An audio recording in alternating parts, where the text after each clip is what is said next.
کیا حبیب اللہ، یہ درود شریف کے صیغے وہاں پڑھے جائیں۔ نمبر 2، آپ علیہ الصلوۃ والسلام کو ایک دفعہ کلمہ شہادت سنا دیں،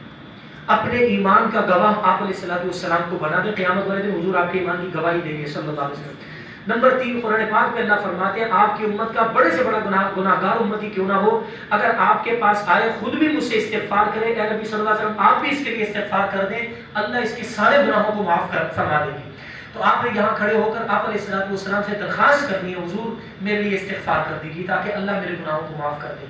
چوتھا کام یہ کریں کہ آپ علیہ الصلوۃ والسلام سے جیسے ہم دنیا میں کسی بزرگ کے پاس جاتے ہیں ان سے دعاؤں کی درخواست کرتے ہیں، آپ علیہ الصلوۃ والسلام ہمارا عقیدہ حیات ہے، ان سے دعاؤں کی درخواست کیجیے، یا رسول اللہ صلی اللہ علیہ وسلم میرے لیے دعا فرما دیجیے، میرے لیے دعا فرما۔ میرے پاس ایسے سینکڑوں واقعات ہیں کہ ہمارے حضرات نے وہاں اللہ کے نبی صلی اللہ علیہ وسلم حاجت اللہ سے مانگنی، آپ علیہ الصلوۃ والسلام سے دعاؤں کی درخواست کی جا سکتی ہے، انہوں نے کہا اور انہوں نے بتایا کیا کہ آپ کی دعائیں حضور علیہ الصلوۃ والسلام نے کی ہیں۔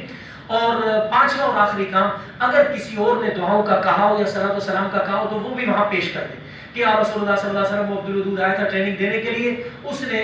سلام بھی بھیجا، اس کی طرف سے سلام قبول کیجیے، دعاؤں کی درخواست بھی کیجیے، وہ بھی اس کے لیے کر دیجیے۔ یہ 5 کام آپ کو یہاں کرنے چاہیے، کم از کم صلوات و سلام تو ضرور پیش کرنا چاہیے۔ اور اس کے بعد جب آپ بڑے گول دائرے میں یہ 4-5 کام کر کے آگے جو 2 چھوٹے گول دائرے ہیں، یہ حضرت ابوبکر اور حضرت عمر رضی اللہ عنہ کے چہرے انور کے بالکل سامنے، ان کو بھی سامنے کھڑے ہو کر صلوات و سلام پیش کیجیے۔ صلوات و سلام علیک یا خلیفۃ رسول اللہ وعلی آلک و اصحابک یا رسول اللہ صلی اللہ علیہ وسلم، یا حضرت ابوبکر رضی اللہ عنہ کو صلوات و سلام پیش کرتے ہوئے صلوات و سلام علیک یا ابا بکر الصدیق رضی اللہ عنہ کا نام لے لیں، اور بھی جو ان کے القابات ہیں وہ یاد کیے جا سکتے ہیں۔ پھر تیسرے گول دائرے پر حضرت عمر رضی اللہ عنہ کے چہرے کے سامنے یہاں بھی ان پر صلوات و سلام پیش کیجیے، قبلے کی طرف کھڑے ہو کر دعا مانگیے، جنت البقیع میں بھی 10,000 سے زیادہ صحابہ کرام کی قبریں ہیں، وہاں بھی اثار ثواب کریے، ان کے درجات کی بلندی کی دعا مانگیے۔ اسی طرح مسجد نبوی کے اندر ایک جگہ جسے ریاض الجنہ کہتے ہیں، آپ علیہ الصلوۃ والسلام کے روضہ مبارک اور منبر شریف اس کے درمیان کی جگہ،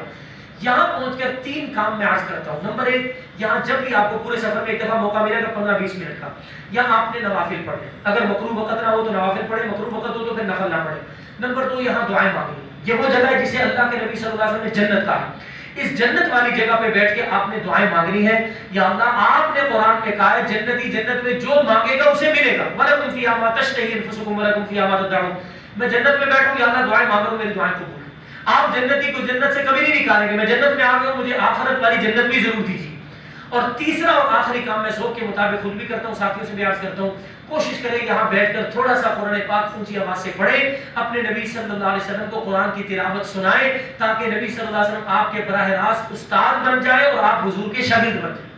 ہمارے ایک دوست تھے، انہوں نے یہاں پڑھا، نیت کی، کہتے ہیں میں نے صفحہ کے چبوترے پر بیٹھ کے، اس وقت کھلا ہوتا تھا، میں نے نیت کی کہ پورا قرآن حضور صلی اللہ علیہ وسلم کو سناؤں۔ کہتے میں نے پڑھنا شروع کیا، 1 سپارہ 2 سپارے، ابھی بھی وہ حیات ہے، 2 دفعہ میرے ساتھ انہوں نے سفر کیا حج کا۔ کہتے کہ میں نے یہاں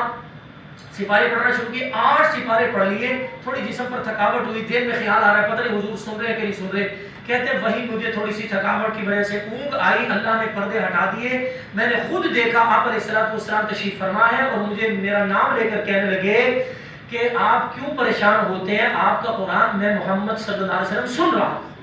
تو ریاض الجنہ میں بیٹھ کر جو آپ عمل کریں گے گویا آپ علیہ الصلوۃ والسلام سن رہے ہیں وہاں پہ۔ تو قرآن پاک کی تلاوت، دعاؤں کا مانگنا اللہ سے اور آپ علیہ الصلوۃ والسلام سے دعاؤں کی درخواست کرنا، اس کے علاوہ بھی مسجد نبوی کے اندر مختلف زیارتیں وہ کرنا، دعائیں مانگتے رہنا، کثرت سے درود شریف پڑھنا، اور سب سے بڑی بات یہ ہے کہ مدینہ منورہ کی حاضری میں زبان کو تالا لگا دینا، زبان سے کوئی تبصرہ نہ کرنا کہ جی مدینے کی چیزیں ایسی ہیں۔ ایک بندے نے کہا تھا مدینے کی دہی کھٹی ہے، خواب میں آپ علیہ الصلوۃ والسلام کی زیارت ہوئی، فرمایا میرے مدینے سے نکل جاؤ، مدینے کی چیزوں پر تبصرہ نہیں کرنا۔ حدیث میں آتا ہے آپ صلی اللہ علیہ وسلم فرمایا جو بندہ مدینے کی تکلیفوں پر صبر کرے گا قیامت والے دن میں خود اس کی شفاعت کر کے اسے جنت میں لے کے جاؤں گا۔ تو اگر وہاں کوئی تکلیف پہنچے بھی صحیح صبر کرے، یہ دیکھیں کہ میں کن کے شہر میں آیا ہوں، کن کا مہمان ہوں، انشاءاللہ وہ کرم نوازی فرمائیں گے۔ اللہ ہم سب کے حج کو آسان بھی فرمائے، قبول بھی فرمائے۔ وآخر دعوانا الحمدللہ رب العالمین، دعاؤں کی درخواست ہے۔ السلام علیکم ورحمۃ اللہ۔